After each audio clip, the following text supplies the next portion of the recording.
Hey, what's going on, everyone? It's your friend Bats. My name is Jared.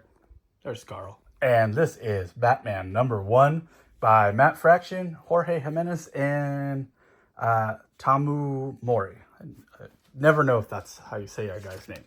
But this picks up from nothing. This is an all-new story, right? But it does.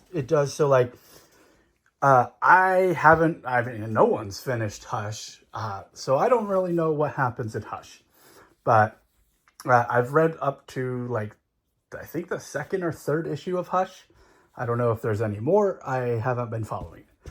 But this does kind of pick up from the Chip Zdarsky run, but you don't need to have read that before. It just has references to the Chip Zdarsky run, such as, like, Commissioner Gordon is now a beat cop, and where Bruce lives, essentially. That's the things that have changed. And and Vandal Savage is the commissioner of Gotham City. And so it picks up with us being introduced to Officer Gordon and his partner. And then that's when we see what looks like Swamp Thing smash into this truck, and Gordon tells her, look, in this town, I know you're new, but you always call it in. And so we cut to Batman, and he's investigating Arkham Towers,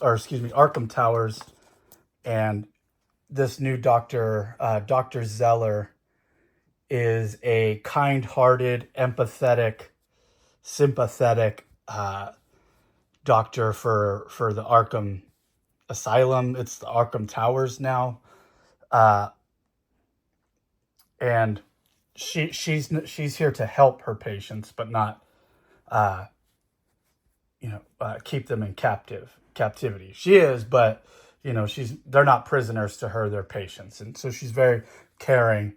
And Batman's like, people never change, and Batman's coming off cold, and she's coming off warm, and we get this little exchange between the two characters, and we all have talked about it before. This new Batman costume is fantastic. Bringing back the blue is it's the right move nowadays, and we get this, like, new kind of gadgety Batman, and I dig it. Like, he's got these, instead of just his lenses turning a different color, he's got like a 3D holographic lenses pop over, and he has we do these things where the narrative shows the gadgets and how they work and what they do, and just a beautiful shot of Gotham. Looks great. And get our credits. We see the city story happening, and then we cut back to Batman. New Batmobile looks awesome. Kind of has that synergy with the Batman. Looks cool. I really dig the idea of Batman having a muscle car that's, like, souped up with tech. That's just, I don't know, it just feels right to me. Like, him having, like, a space age race car is cool. I love, like, the old space age one from, like, the 80s that, like, has, it's like that weird, like, I don't know how to describe it. The 80s one, the, like, one that's all through, like, Jim Aparo and Norm Brayfogle stuff. That's my favorite Batmobile, but I really dig this, like, souped up muscle car Batmobile. Super cool. So we get hologram Alfred, who's essentially like an AI he's essentially Bruce's chat GPT that he's, like, friends with. And I dig it. It's like, because we lost Alfred, and it's really hard, but in the age of, like, people talking to AIs and, like, having conversation, I have friends who, like, talk to chat GPT, and so it fits in the modern era, and I kind of dig it. And so we get these weirdos in the park who basically, like, they, like, chase women and steal their clothes, only in Gotham, right? And so Batman just comes in, and he's just like, what are they called? The creeps. Perfect name for them. And he tells these girls, like, you'll be safe. And they're like, you're going to leave us alone? And he's like, no, you're not going to be alone. and then he like turns on his car, and it's just like, I'm like, that's cool, dude. The car's like automated to protect people. Like, that's a cool gadget. Uh, and so he follows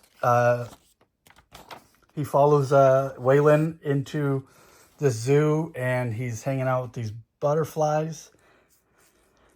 And Batman tells the security guard, like, dude, put your gun down. You're scaring the kid. And he smiles at the kid, goes in there, and he's like about to fight Waylon. And Waylon's like, doesn't really want to fight. He just goes, yeah, I'm bad. And goes and sits down. And he has a conversation with, he goes and sits down and takes his mask off, because Waylon's just pretty much almost brain dead at this point. And he just chats it up, and I like, Waylon's really into T-Rexes. We see it early on here. If you look in the background, he's into dinosaurs. And so we get back to, when we get to the end of the story here, he's into this big giant T-Rex, and he has this chat with Batman that he's like, yeah, like, I'm bad. And Batman's like, yeah, you gotta, and so they decides to go home, and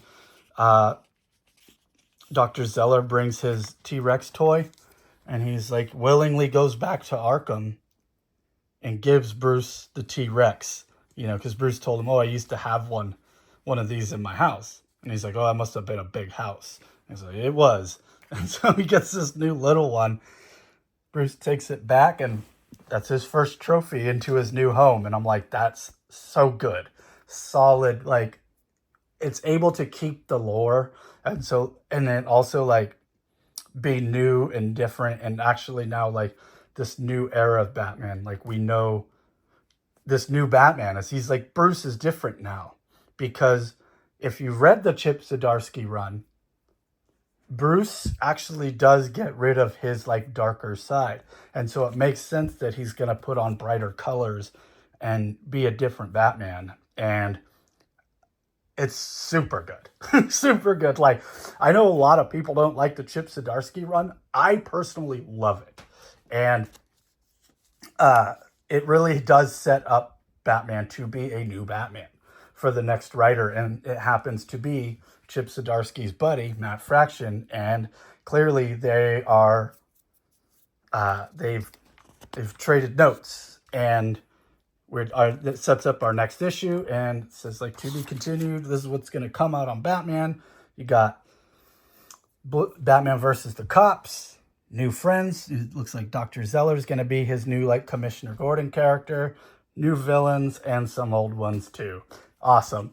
I love it. I'm so happy I have a subscription of this, so it will be mailed to my house.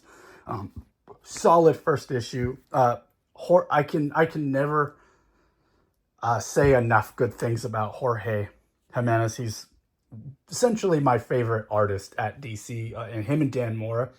I feel like Jorge Jimenez is setting himself up for a legendary career in Batman, on the long lines of Jim Aparo, Neil Adams, and, like, he's going to be remembered as one of those guys in his later years, and that's really good. That's awesome. I love that we have a guy who's transcended runs. He's been on Batman since James Tynion's run, so he's been on Tynion's run.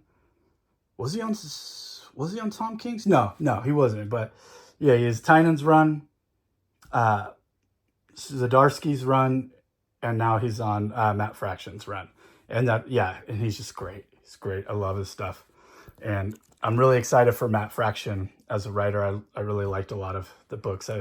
Not Bullseye? Hawkeye. I really liked his Hawkeye. That was good stuff. And his Iron Fist was really good. So I'm looking forward to seeing what he could do with Batman, So, yeah, that's my thoughts.